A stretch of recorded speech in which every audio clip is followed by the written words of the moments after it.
Halo, perkenalkan kami dari kelompok 6. Ini kelompok kami ingin mempresentasikan hasil kerja dari kami. Eh, yang pertama data 4G.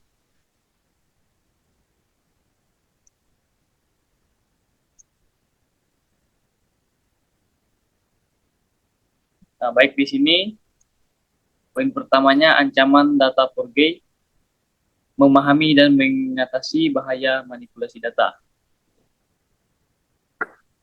Jadi data 4G atau pemalsuan data merupakan ancaman yang serius yang dapat berdampak negatif pada pembagian aspek kehidupan, dari penipuan keuangan hingga sabotase sistem, pemalsuan data dan merusak kepercayaan, merugikan individu dan mengganggu stabilitas organisasi. Memahami jenis teknik, dampak dan solusi untuk menangani pemalsuan. Menangani pemalsuan data menjadi sangat penting untuk melindungi diri dan data dari ancaman ini.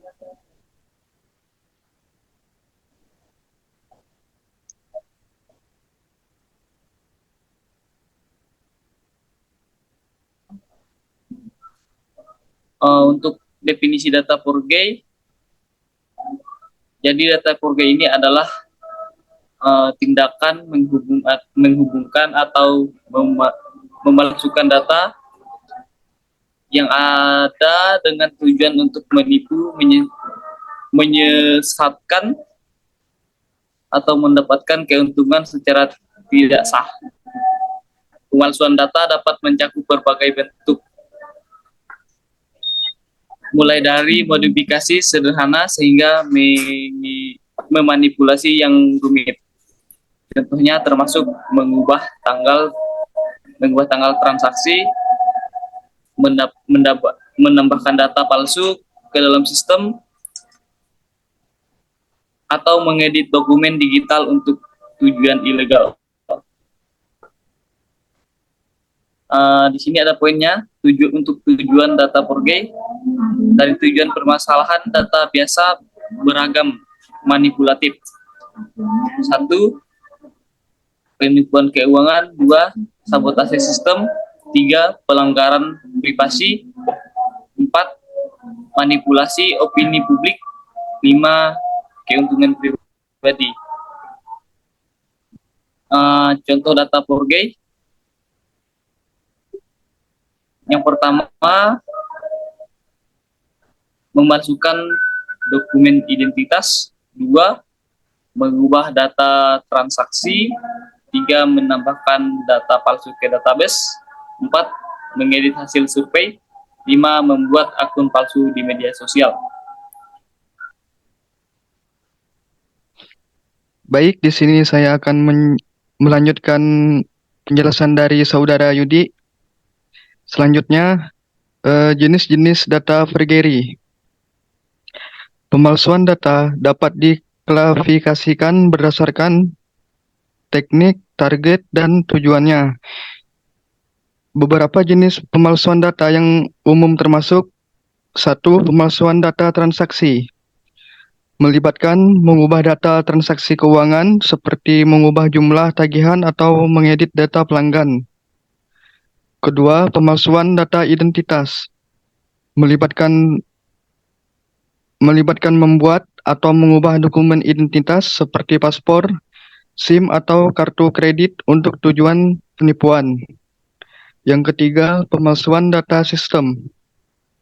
Melibatkan modifikasi data dalam sistem komputer seperti database, program, atau konfigurasi jaringan untuk tujuan sabotase atau pencurian data.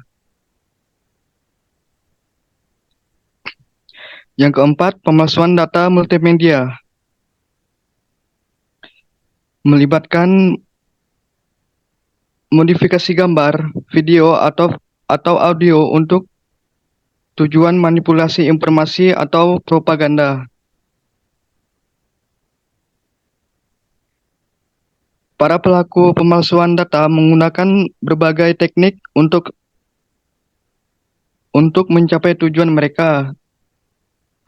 Nah, di sini adalah beberapa teknik umum yang terjadi. Satu, manipulasi data melibatkan pengubahan langsung data yang ada dengan menggunakan software atau metode manual.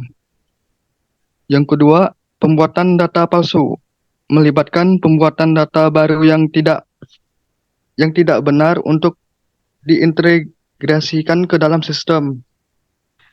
Yang ketiga, pergantian data melibatkan penggantian data asli dengan data palsu yang disiapkan sebelumnya. Yang keempat, penghapusan data melibatkan penghapusan data penting untuk menyembunyikan jejak pemalsuan. Baik, di sini saya akan melanjutkan penjelasan dari Pergikai dari Sarul, yaitu dampak data Pergei. Data Pergei dapat memiliki dampak negatif yang luas, mempengaruhi berbagai aspek kehidupan mulai dari individu hingga organisasi. Dampak yang dapat dibagi menjadi beberapa kategori.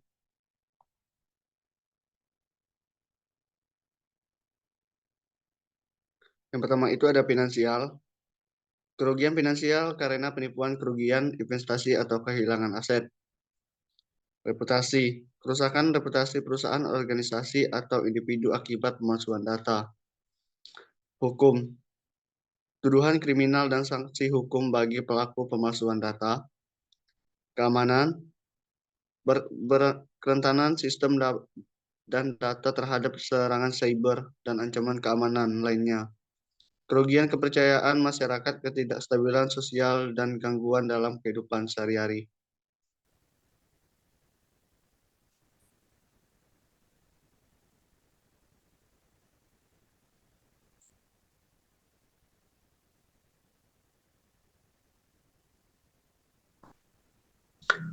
Pencegahan data Pergei. Mencegah pemalsuan data memerlukan pendekatan komprehensif yang melibatkan berbagai strategi keamanan. Beberapa tindakan pencegahan penting meliputi yaitu kontrol akses. Menerapkan kontrol akses yang ketat untuk membatasi akses ke data sensitif dan sistem informasi. Autentikasi, memastikan identitas pengguna dan perangkat yang mengakses sistem dengan autentikasi yang kuat. Yaitu ada enkripsi data, menggunakan enkripsi untuk melindungi data yang disimpan dan ditransmisikan. Yang terakhir itu ada pengecekan data, melakukan pengecekan data secara berkala untuk memastikan integritas dan keakuratan data.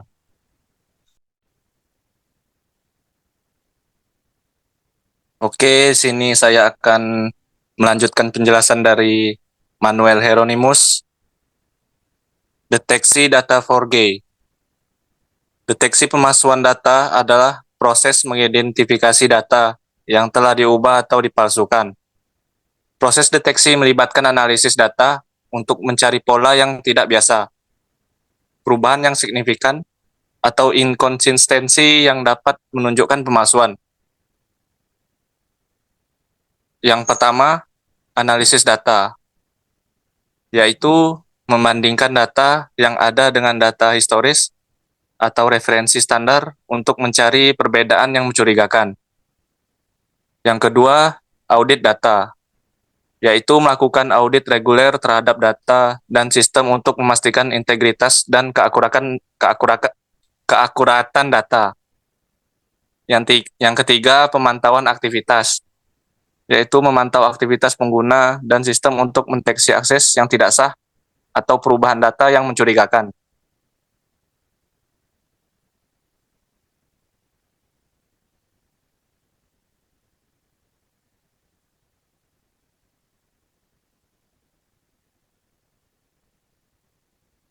Proses sistematis untuk mengumpulkan bukti, mengidentifikasi pelaku, dan memahami motif di balik pemalsuan data.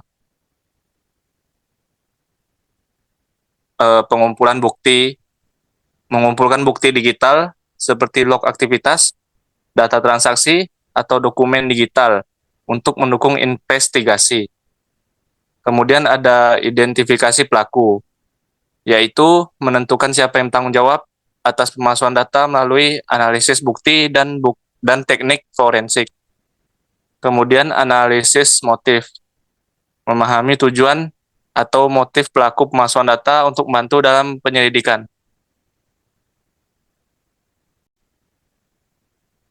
Selanjutnya, untuk penanganan kasus pemalsuan data melibatkan proses hukum dan tindakan pemulihan yang diperlukan untuk menyelesaikan kasus dan melindungi korban.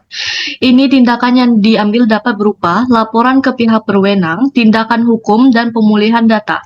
Ini adalah beberapa contohnya ya. Untuk bagian selanjutnya, oke, dalam kesimpulan di rekomendasinya ini, ada data forget merupakan ancaman yang serius dan terus berkembang. Pencegahan, deteksi, dan penanganan kasus pemalsuan data merupakan upaya proaktif dan komprehensif ya. Yang pertama, dalam meningkatkan kesadaran masyarakat tentang ancaman pemalsuan data dan cara melindungi diri dari ancaman ini. Yang kedua, pendidikan. Memberikan pelatihan dan pendidikan kepada individu dan organisasi tentang cara mencegah, mendeteksi, dan menangani pemalsuan. Yang ketiga, ini ada teknologi, menerapkan teknologi keamanan yang canggih untuk melindungi data dan sistem dari serangan pemalsuan data. Untuk yang terakhir ini ada kolaborasi, dengan meningkatkan kolaborasi antar pemerintah, industri, dan akademis untuk mengatasi ancaman pemalsuan data secara global. Oke, sekian dari presentasi kelompok 6. Mohon maaf atas kesalahannya. Mohon maaf sebelumnya ya. Terima kasih dan wassalamualaikum warahmatullahi wabarakatuh.